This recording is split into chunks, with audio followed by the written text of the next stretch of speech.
think it was only a couple of weeks ago I realised what a great privilege it is to be here. When Will Rowlandson told me, Mike, do you want to be talking at the Psychedelic Society? And that's the only gig in town, he said. So I'm really happy to be here at the only gig in town.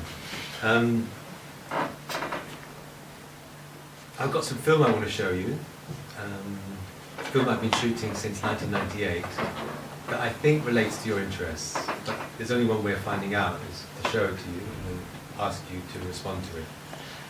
So it's going to be a somewhat unconventional format. I'll be showing film, I'll be inviting you to share in small groups what the film means to you, and feeding back, and that will then guide what I'll say about the next clip. So we're going to be, it's a kind of co-created session, which is great because, to be honest with you guys, I get bored shitless talking for more than 10 or 15 minutes. I put a great effort on visual anthropology. I get very bored talking myself without some kind of engagement. The other reason why I find it really wonderful that I'm here is because one of the reasons why I went to Tonga to do my field work, and I was very interested by mental health and spirit possession and healing that was critical of biomedical ideas of healing, was of my relationship with psychedelics. Because I had gone to South America originally, to the Amazon region, to Ecuador, also to Paraguay, to see whether I could work with indigenous shamans. This was in 1998. 1999, and I'd had the privilege of going into the jungle, had the privilege of meeting local shamans, had the privilege of taking kind of small quantities of ayahuasca, large quantities of tobacco, and spending kind of 12 hours on a stretch, vomiting my guts out, swearing I'd never do it again, and also taking a substance that I didn't realize was highly toxic till a week after I'd taken it, called datura stramonium, which was supposed to take me into a completely other space of consciousness. And it was through those experiences that I realized that my body is actually highly resistant to psychedelics, and that psychedelics for me personally it's never been.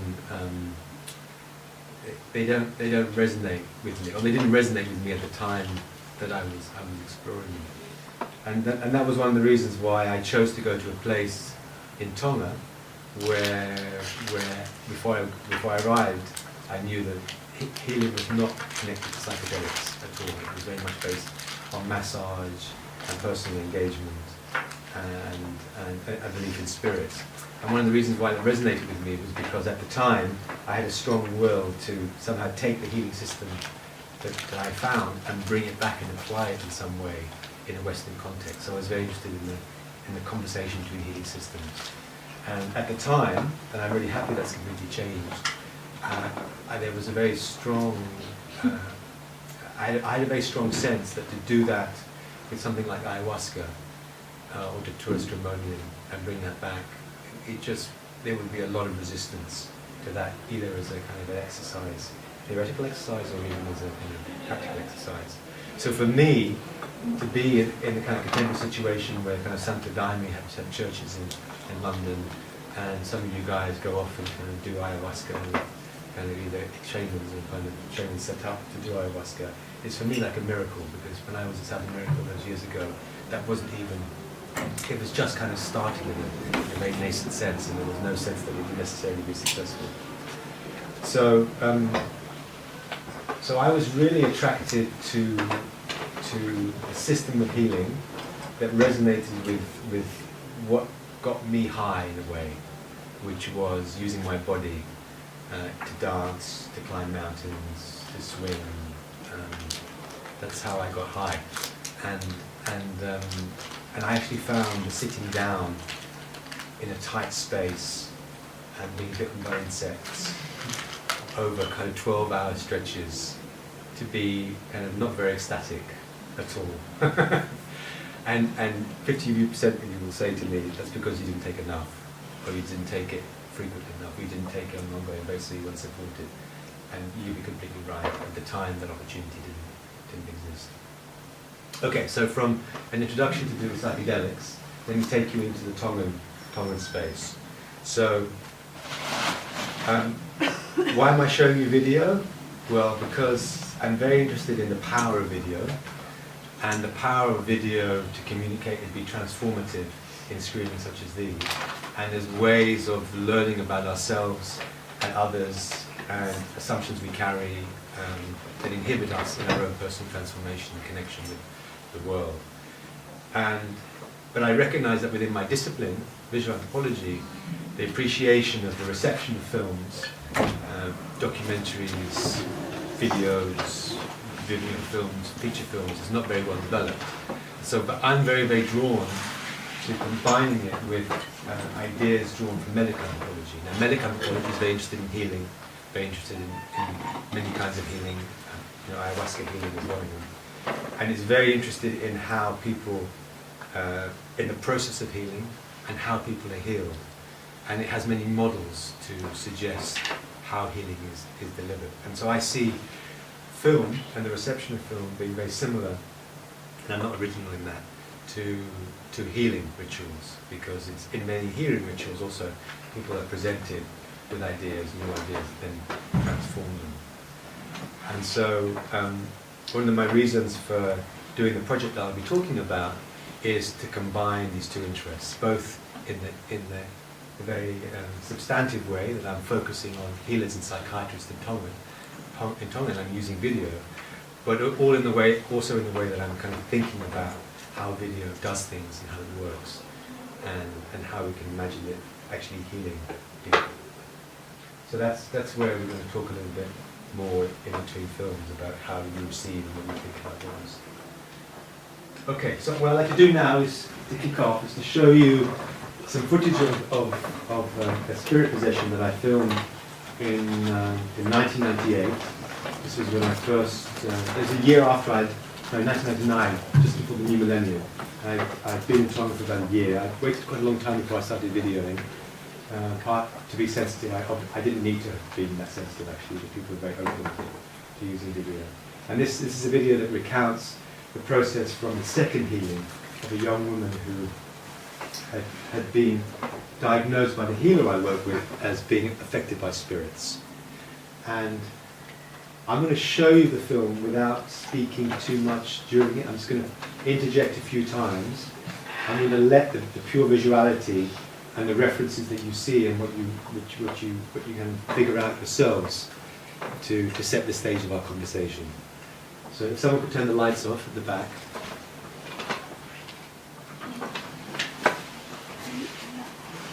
So I'm inviting you to watch this with a kind of an open mind, an open heart, and your body, because fundamentally healing in Tonga is very much about the body.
Kaikki ke mau no ulu. Ha ulu wa so ke. Masih pena no fa asiko. Aya ko pa hau pe. Eh? Ko mimi ta holo pe o siasi. About the same size as the Aussie, your husband? Yeah. Hai hawa no mai. Oa ya. Ita ni ke ha siasi wa. Na oa pure la. Ke ka ba siasi ke nofo, oa pe pure ke oa ala mahata. Ko ko ite. No we.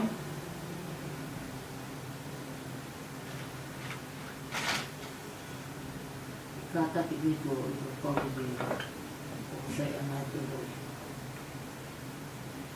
Please receive the ability of the Tuluis, the drop-in treatment.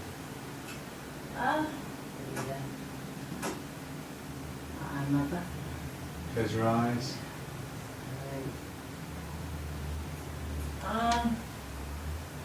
Really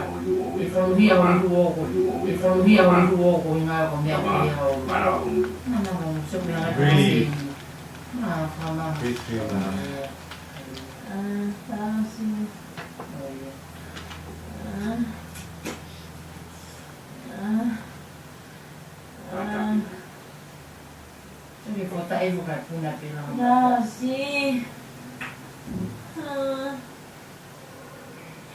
So she's pressing extremely hard. Oh, see.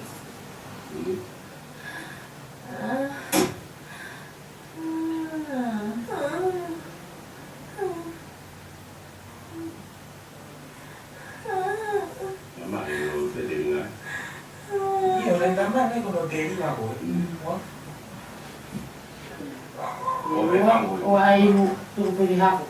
O pe ya. Tenga tai hapo mo. If you need to vomit, just tell me you can vomit in the pot.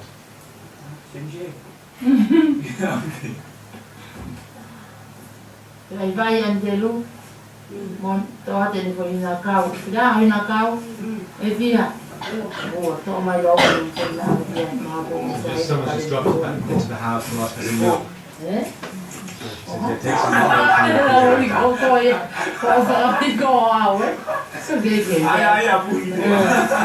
Me kai me go no teringa. E ti fore go mo teringa a ko no mutu. Ai o pito ke poto ta o le o pe mamai. O ya mai be a mama ni ka o ta ta ya pe mo lo. Ai ki ko mai na o sia ku. O mo no foi feito o na dia. E da lo. How sai mo na to mai na lo. Someone to bring the coconut. Eh? How Wa pe go ya. Oh yeah. Wa pe go ya. Wa pe go ya sai.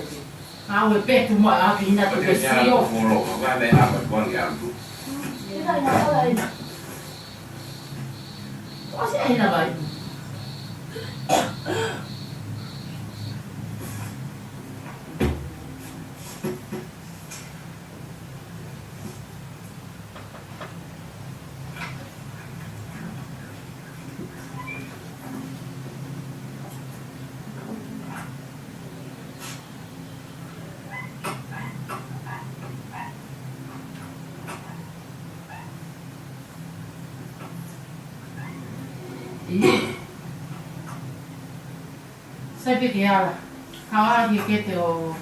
Mike, come and touch the belly of Philomena.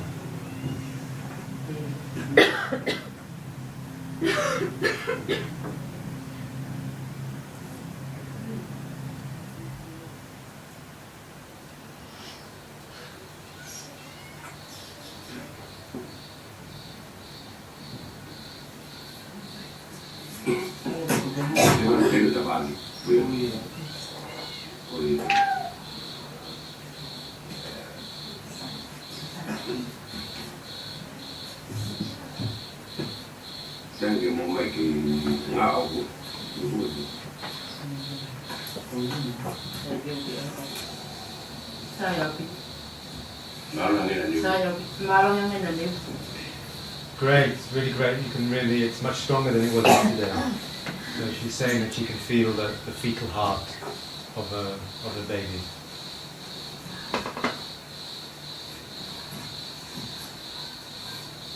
Filomena was drawn to be treated by Emelina, the healer, because she had gone to visit her auntie, and Emelina had been treating somebody else for spirit possession, and Filomena had smarted when she smelt the remedy, which meant that a ghost was interacting with her, because ghosts, by definition, are offended by the very strong smelling flowers that they use to heal. And she had miscarried about 3 months before, and since then her partner had noticed a kind of change in behaviour. Can I invite you in very small groups of 2 or 3? Can you just share with each other what you saw? I've given you very minimal information, just to give you a context. Can you share with each other what you saw in that film and how you interpret it?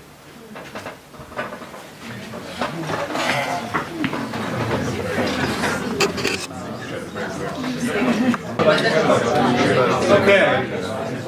What would you guys need to know to understand a little bit more about what's going on? What curiosities were you left with after your conversations? Was that Tonga, whatever she took, was that like a hallucinogen, or was it like a, what is it, healing balm, or what was it exactly? It was the substance she used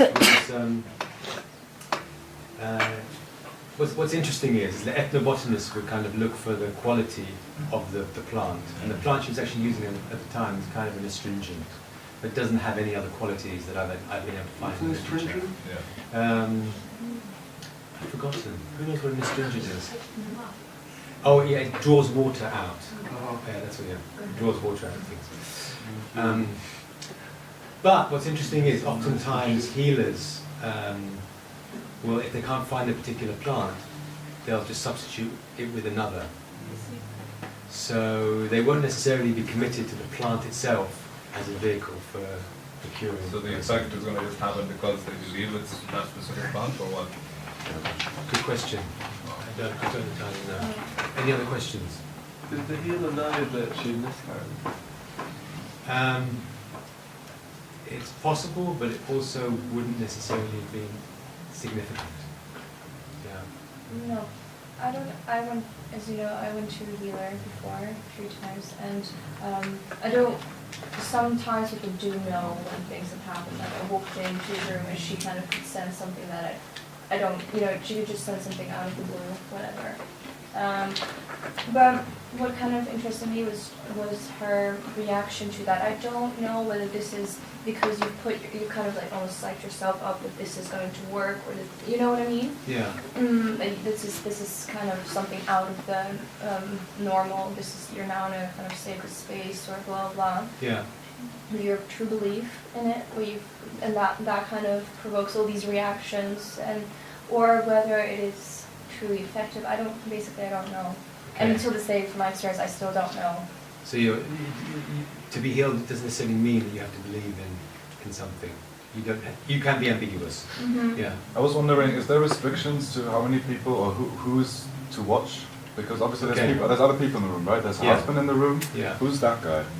So that guy is the husband of Emily, who's the kind of who looks after, helps her with her healing. The other guy is the husband of Filomena. Yeah. So they're done in kind of in the homes of people, and people walk past. There's no reason why people can't come and witness. It isn't done in a kind of private space. In fact, if people know about it, it's better, because then it kind of draws attention to the fact that she's been affected by a ghost, and therefore that's the explanation for what's happening to her. Yeah, I was wondering, what do healers get in exchange for the services they offer? At that time, absolutely nothing. Yeah, they do it out of the love of helping the community and out of the love of God, because a lot of them are very, very religious, and they're very prominent members in their own churches, and so they may be given gifts, but there's also a very strong discourse around, if you're doing this for gifts, then you will lose the gift that you have to heal.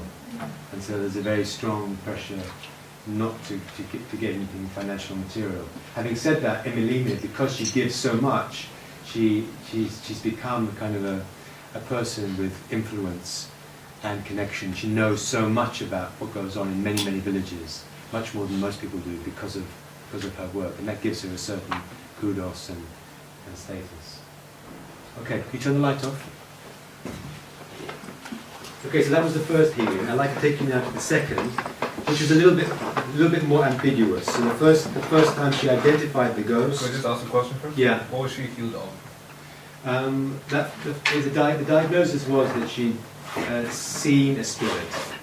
Okay. So she had interacted with this boy who was actually a former soldier who was white, who'd been killed many years before. Right. She hadn't slept with him, she hadn't eaten with him, so it was a relatively mild spirit, because people can sleep with ghosts and have relationships with them, they're like flesh and blood to them. Okay. But she hadn't, she'd seen him from a distance. Or so she admitted in that first treatment, in the second treatment. In the third treatment, something else happened.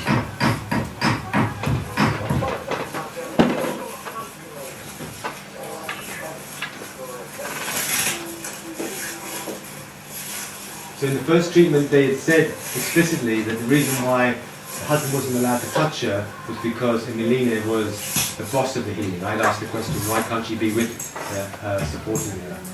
And so she said, I'm Pulilaki, I'm the big boss. She can't be, that's the way it is in that healing.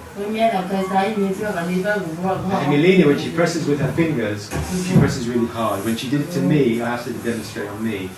It was so painful I couldn't survive more than 2 seconds. And she looked at me with a kind of a glint in her eye, and suggested that she thought that I was actually spirit possessed, because I hadn't been able to resist the pain of her pressing. It felt like she was trying to force my eyeballs out of my ear holes. So it's actually a very painful treatment, and you can see here Philomena is finding it much more difficult. And as a patient, the story goes that you have to resist the pain of the treatment to demonstrate your love for the family more than the love of the ghost who's affecting you. So Emilina is saying, you've got to resist, you've got to let the healing work, we want you to be healthy. So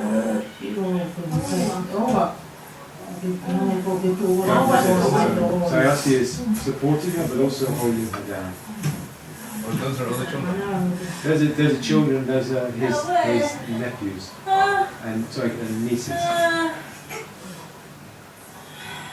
So Tongans have a cultural capacity to resist pain.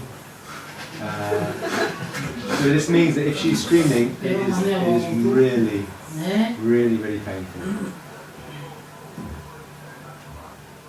And in the way that people describe it, it has to be painful for it to prompt the transformation that's necessary to break her experience of ghosts, to make her more want to be with people than the ghosts.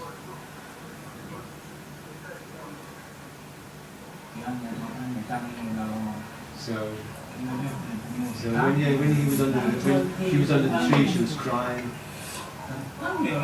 She really cried a lot.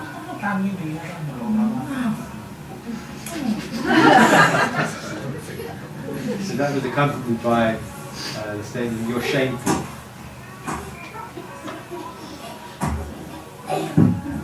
The other thing about Tonga is that people hit each other as a sign of love.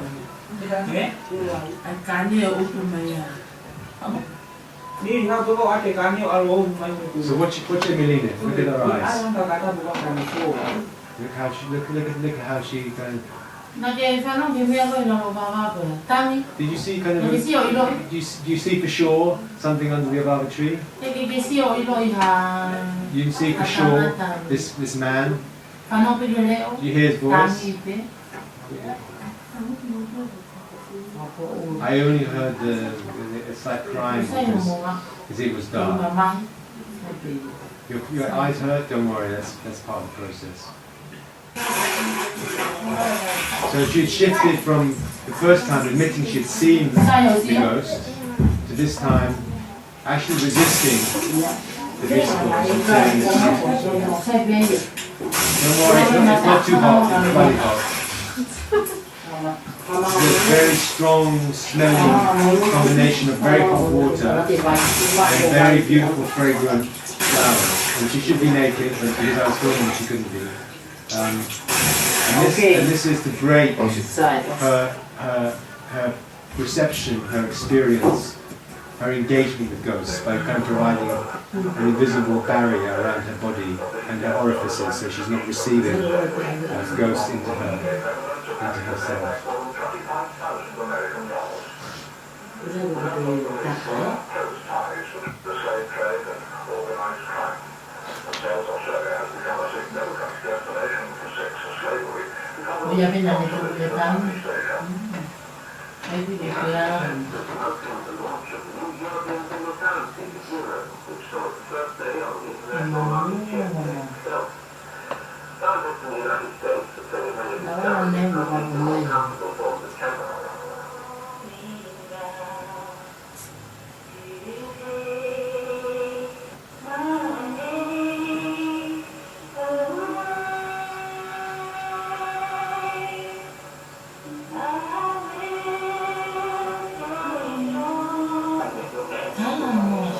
Aku magla na mai tu ko ni eh.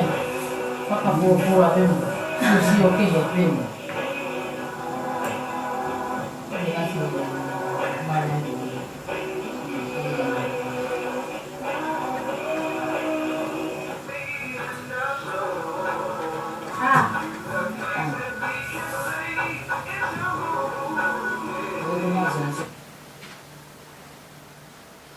Okay, can I have some lights?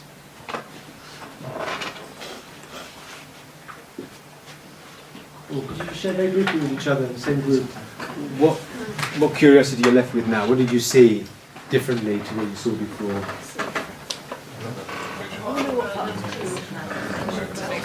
Comments, questions, curiosities? What more do you need to know to understand what's going on? We were wondering how they know when it's done, when it's complete. When they interact better with other people. So in the last scene, where there was this respectful distance between the men are lying on the floor and then her husband sitting on the settee, that was a kind of idealized respectful distance between man and wife in Tonga. Not too close, not too far, kind of affirming each other by their gaze. And that also Emilina could tell by, it's very interesting because Emilina, as the person gets better, doesn't press so hard on the eyeballs, so it doesn't precipitate the same need to resist the pain. So she's kind of monitoring the person and seeing how she's behaving in relation to her partner and other things and what she's saying, and then kind of adapts the treatment to do that. And so I think this has been after about a week. So at that point, she just felt she didn't need any more treatment. Yeah. But usually they'll do it long enough to really see whether or not there's been a change in behaviour. Yeah. Did that answer your question? Were you saying that they went to see Emelina because that she was afraid of her husband touching her, or they decided the husband? Well, I don't know if I No, I wasn't saying that. I was just saying that. Because of the thing. Actually, yeah. As you say that. I don't know. I thought I heard you say something about the husband wasn't allowed to touch her. She wasn't allowed to touch her on the first occasion. Treatment. Ah, I see. Yeah. And I had given that no other importance at the time. You just raised this actually as a possibility that maybe there'd been some kind of physical abuse. It's possible. That it's very difficult to speak about in Tonga context. That then was kind of manifest in her not wanting to touch him first. I don't know. Yeah. But who was it that said that he wasn't allowed to touch her? She said. Who was being treated? Emilina, the healer. Ah, Yeah. Why did she seek out the healer? Like, was it the husband that asked her to seek out the healer, or? The husband was worried about her, and this is where it starts becoming interesting in terms of food and psychedelics, because she had stopped eating and she had started losing weight. And in a Tongan situation, to stop eating is a sign that that you would only stop eating for one reason, and that is if someone else is feeding you. And if he's not feeding her, she's not feeding herself, then by definition, somebody or something must be feeding her. So therefore it must be a ghost. So, but fundamentally, we would probably diagnose her as having some mild depression. related to the miscarriage.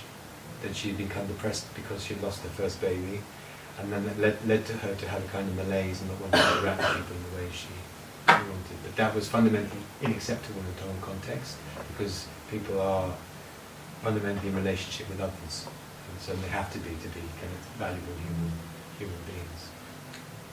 I'm sort of curious about the ideation process of the whole white soldier ghost. Yeah. Were there like a lot of white soldiers in the area at that time? No. Were there white soldiers historically present in Tonga? No. And it's interesting why it's a white. One reason why it might be a white soldier is because increasingly blaming someone who had died in the village, using them to blame other someone's sickness, has become more and more sensitive. So the white soldier was, because he was from outside, was by definition not the son or the father or related to anyone in the village. So because the ghost is a negative element. And if they blamed it on someone who had died recently, who was very close to a family member in the village, then that would kind of put blame on their family, but also might lead to treatments such as digging up the bones of that person and pouring substances into the grave to stop that spirit affecting other girls. And so it's a very political attribution to blame. So blaming on a white soldier is kind of very diplomatic. But then why do you think, in film treatment I think, whereby she changed her opinion about she didn't see him, but she heard something being said? She changed her opinion. I mean, this was my dilemma. At the time, my interpretation is that she never really believed in the treatment. And at one stage she just went on with it, but then in the arms of her husband, she actually, because she's a Catholic, and Catholics don't believe in things that Wesleyans do, and don't believe so strongly in spirits, she just wanted to say what was for her truth. I didn't see the bloody ghost. It's not caused by a ghost. And because I was in that kind of frame of mind of being kind of critical of healing in Tonga at the time, because I saw spirits as a kind of false consciousness, as a way of blaming things on third parties that were actually caused by kind of problems within relationships or within cultures, etc. I was very critical of that explanation, ghost explanation. So I didn't believe in ghosts then, or spirits. Yeah. But by the end of it, we can see that her whole reaction, her whole physiology has changed. It's changed. Yeah. So precisely. Yeah. Yeah. So it can work without necessarily. It can work without her necessarily believing in the premise of it working. Yeah. Are there no kind of spiritual healing practices related to it? I was thinking because I know there are in principles. Absolutely, because the Catholics have always kind of affiliated themselves with the kind of the outside of modernity. So they celebrate some things to do with Tonganness, but they've never really valued spirits. And it's been more Wesleyan thing. Yeah, I was wondering, how do people decide that they're going to be healers? Or are they thought to have some kind of special quality, or is it just a skill that some people are taught? Often it's because they've been exposed to it through being a child to another healer. And usually, as many things happen in Tonga, you're called to do something. So people ask you as many times, and then eventually you no longer say no. So you do healers. Okay, I'd like to take you to a completely different space now.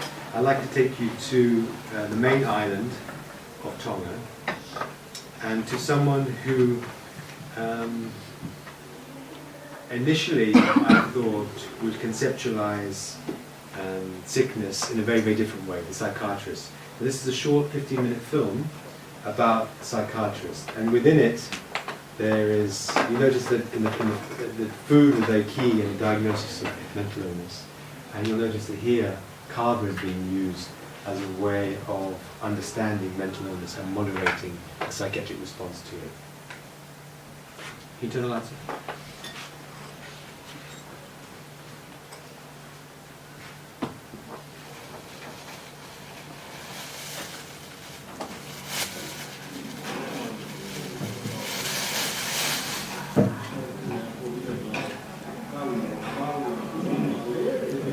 So I look at it as it is something that you put in context.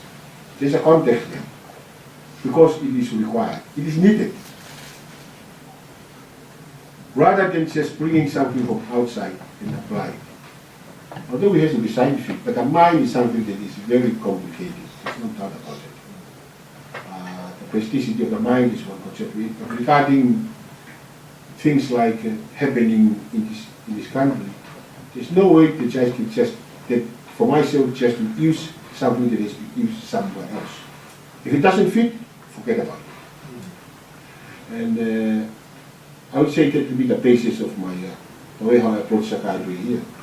I think the most important milestone that I have established, according to my own perception, is the use of words in order to explain scientific terms, psychiatric terms, such as psychosis, neurosis, anxiety, depression.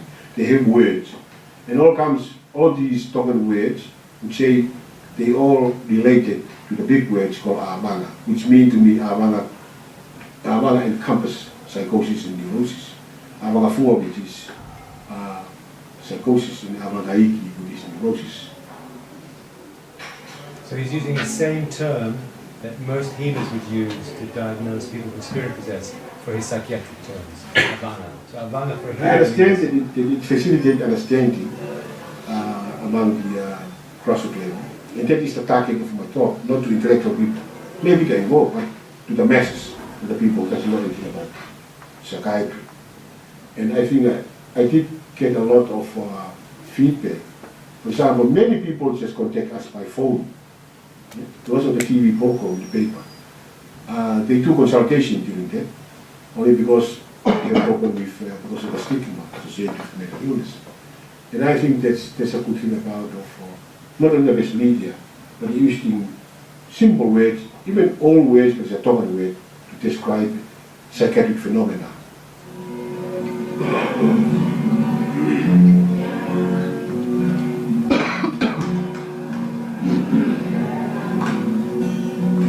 You know, there's still love with you. Now I know that you won't be alone. Now I live in you. Now I want you.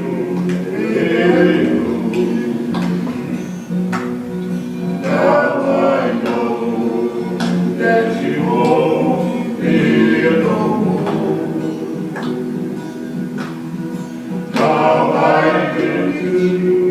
Now I want you.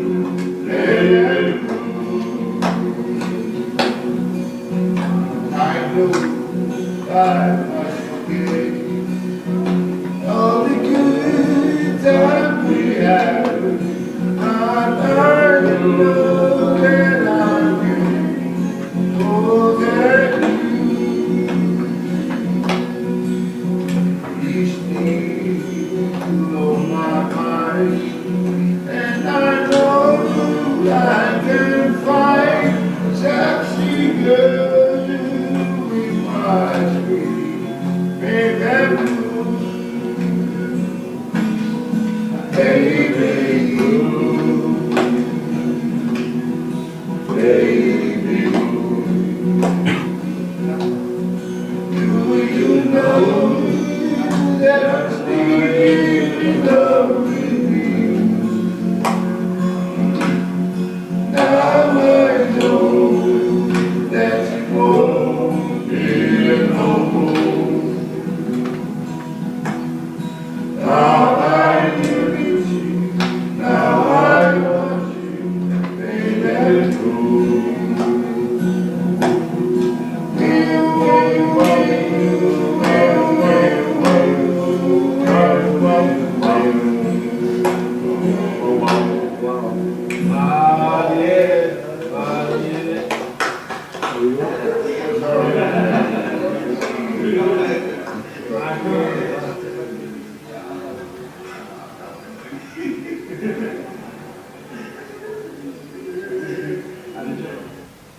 We have done a lot of workshops,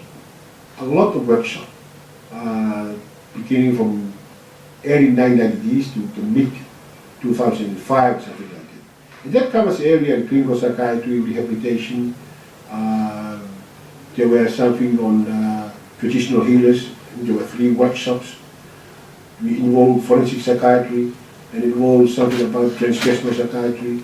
And a lot of people involved. Police, we have town officers, district officers, traditional healers, teachers, people just in the community. You have nurses, doctors, health officers, and other things.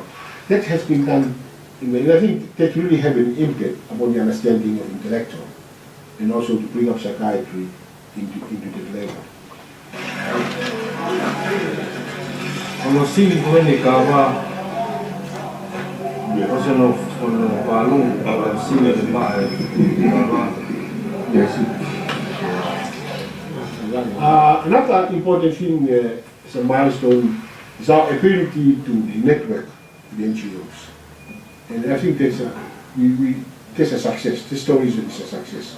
The NGOs, just as like the Center for the Disabled, especially OTA, and OTA, the Salvation Army, the Lifeline, the Center for Women and Children. And there was Tonga Trust. One of their themes was youth and mental health. And it was a successful story about it. And still it's an ongoing process. The summit of that networking is the formation of our Tonga Mental Health and Disability Association. So this is the first mental health association outside from the mental health within the colony.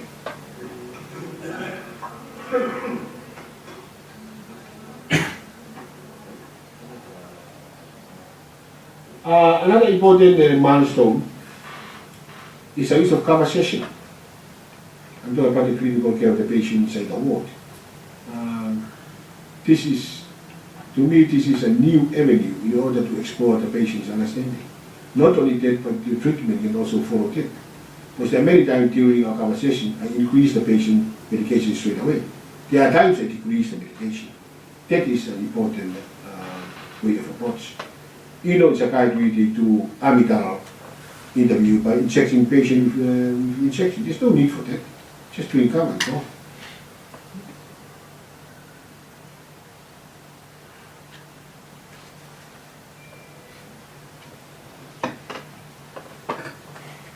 Plantation is part of the patient's occupational therapy. As I know that the government, they do not have those sophisticated instrument or workshop like what they have overseas, for example, carpentry or mechanical things. What we have in Tonga is must have a land to grow something, plant. That is culture appropriate and fit this local situation. But the government doesn't have the tool. So I use my tax allotment for the patient to grow their own food. And the reason for this was the food in the hospital is not enough as far as quantity is concerned. They are the food for people with diabetes, hypertension, cardiac disease, things like that. My patient wanted to do not suffer that. They eat a lot. At the same time, this plantation is a form of psychotherapy for the patient. For example, like my patient here, Wilson, he is a forensic patient. This is culturally appropriate with him because since he grew up, he's a person who wants to be isolated, an individualistic person, and also he liked to associate all the time with farm. This has been his life since he was childhood.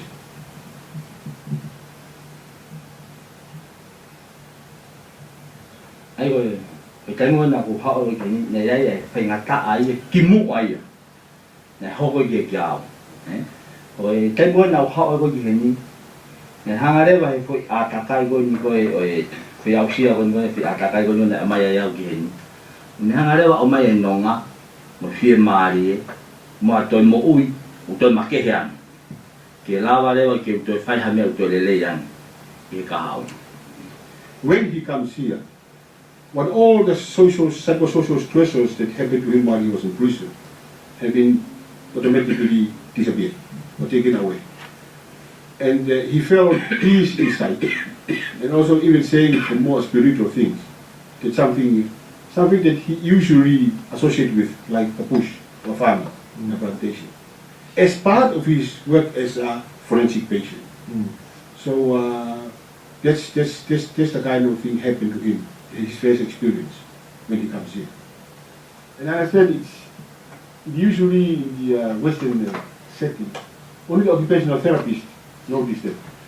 But when the thing goes with the psychiatrist, it's always a second-hand information. Because it depends on whatever the perception of the occupational therapist. And in my opinion, a psychiatrist must involve the patient directly most of the time, even after occupation. Because there are a lot of things you can get from the patient. Patient talk freely, it depends on the situation. And I found out a lot of information from them here. And even you know more about the patient.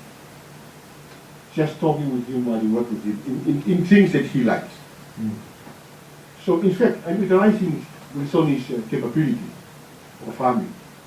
Not only through my assessment is there, and part of the treatment, my advice is given in counseling. At the same time, we're producing food for the patient. So it's a lot of things we get from here. At the same time, we're avoiding, Sonny is no longer doing anything bad, what he used to do in the main prison in Washington. No longer, not a single episode. Kaya kaya mo motori, o kung take mau haleleya itori o hange ko ini. Ko kwa ko ki heni ulati o kwa ko yo patamai sino lau mari me fa ma to toni. Ai une hanga lewa hanga me o ini, une hanga lewa o teu I hoku ka hau. Pego ni hanga ya teu I hato lele ki hoku. O kwa ki fa na ki han ka hau ki fa na hata. Sonny explained that one of the differences that he is here, one of the big differences between here and Tonga, this is really a form of treatment. In other words, as I understand, Tonga, one of the reasons is to reform people. But in here, this is what we call reform, because it touched my physical life, my psychological life, social life, and my spiritual life in this kind of setting of treatment. And by doing that, which is our psychiatric service doing to him, it makes him happy and he can see a bright future. Although he's still a prisoner, and he's open now the law, of course, he's whatever the time they freed him. But at this time, it makes him happy to see that he has a future, which is reforming him, it is treating him, it's a therapy. Not only a future for him, but also his children. Because I understand for this in addition to what he said, that one time in the past, while he was a told, he had no future. And he never wanted to talk to the children whatever. No more children, no more wife, no more relative, anything like that.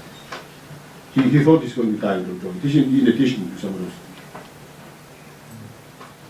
things. It works.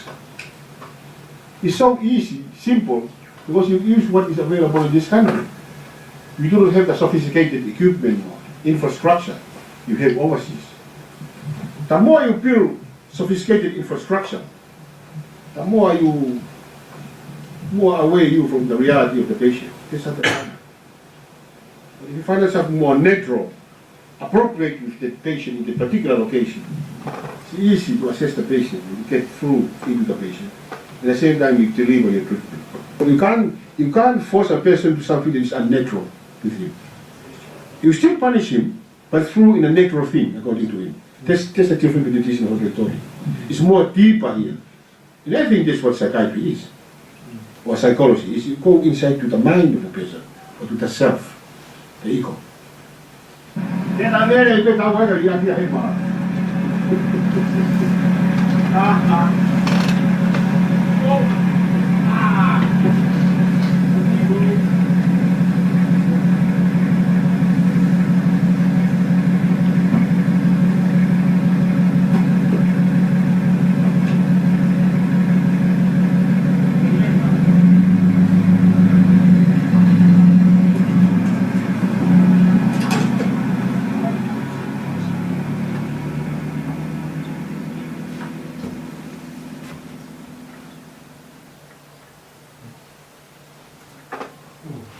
Share your impressions of the psychiatrist. Do you like him? Was he convincing? What's your feelings about the psychiatrist? What's your questions, curiosities about him? Seems like a really nice man. He is. Yeah. Is it possible for psychiatrists to be a really nice man? I like his approach, because what he said is very like sensitive, that you can't just put people in these like environments of hospitals and shove drugs down their throat and expect them to immediately get better. Yeah. Whereas taking them out to do some practical work, which is good for thinking, good for getting your mind working in other circles and other narratives, opposed to what you're used to with your illness or otherwise. Yeah. Yeah. So there's a kind of originality of his approach, compared to. Would he change the kind of like work they would do together, like for the person? Or was I don't know. I suspect that he always would. take him to the farm or something? Because he said that patient had like a specific affiliation to the farm. Yeah. Or would he adapt his his treatment process or the environment? I guess I would hope he would. He did say that. But He said it's important for them to do what they like. Yeah. So he assumes that. Yeah, you would hope so. I mean, I guess there's a limited capacity of how many people you could have there potentially supervised. But I mean, Bill Sonny would go there kind of completely unsupervised. So I guess in that kind of context. And the thing is, no one can escape from Tonga unless they jump on a plane or swim or take a boat. So in a way, there's really no escape, because eventually you'll be found somewhere. So there's no point really escaping. Was he using traditional psychiatric medications with alongside Carver? Yeah, he was. So he was using Carver in a very interesting way, because he also had set up like a psychiatric outreach in the oldest Carver club in Tonga, and was doing kind of psychiatric having conversations with people, many of whom were kind of psychiatric patients who were no longer in the psychiatric ward, but would just come and hang out. So those people would come and hang out in this very relaxed space, drinking Carver with other people who were not mentally ill. So there was kind of building a relationship between them, facilitating greater understanding. And also in those spaces, he would also learn about their experiences and then be able to become then more sensitive in the way that he would explain mental illness in media and on TV and radio. I was wondering, when you were there, did you notice a gender bias concerning psychiatry? Because in that video you see only men sitting around the kava bowl. Yeah, because men tend to be the only people who drink kava. Because I saw that in Vanuatu as well, I think women weren't even allowed to drink kava at all. I mean, recently it's kind of changed a little bit, and sometimes women would drink kava, but in the main, the kava is a man's world. And the only woman who would be in the kava circle would be the server, the topa, who would be doing it for the purposes of potentially finding a partner, because it's kind of a prestigious place to be the server. Have the patients chosen to go specifically to him, or been like? He's the only choice as a psychiatrist. He's the only psychiatrist there. But 50% of people who've been admitted in the period I was studying, this is I guess 10 years ago, would have done it out of their own free will. The other 50% would have come in because they'd been sectioned and would be forced to.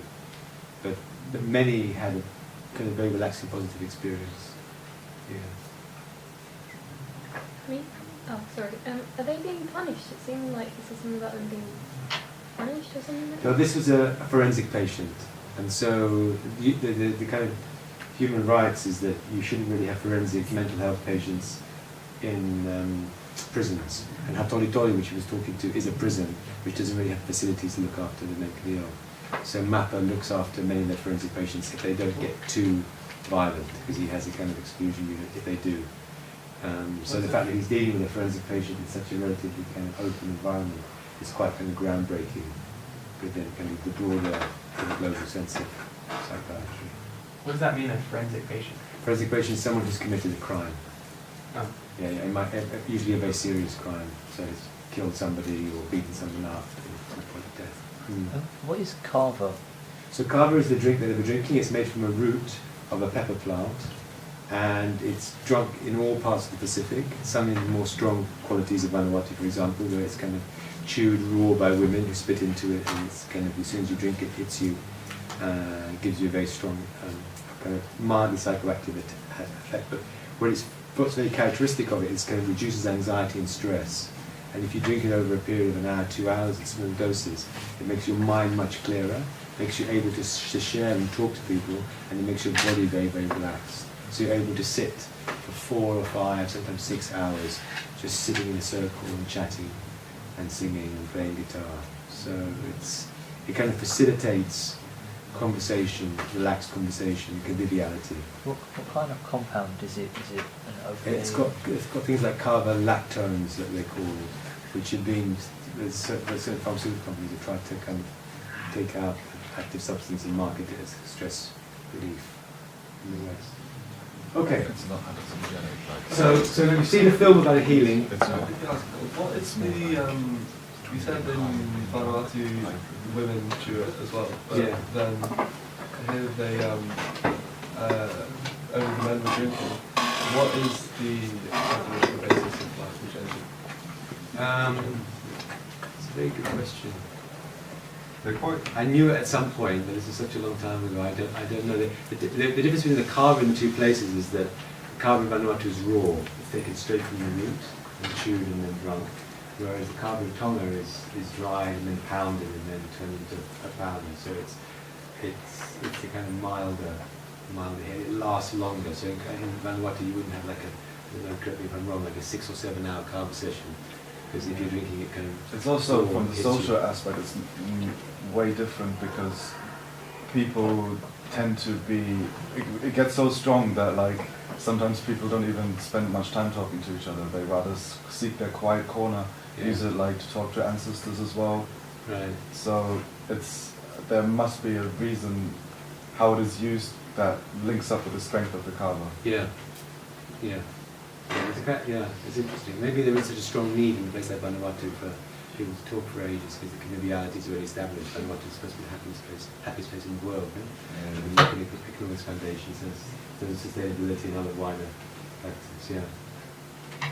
So, you've seen 2 films. One was a film about healing many years ago, and a kind of profile of a psychiatrist. And from those 2, you might suppose that the world between the healer and the psychiatrist are kind of different. One talking about ghosts, the other one talking about kind of sensitively to local ways, but broadly using medication.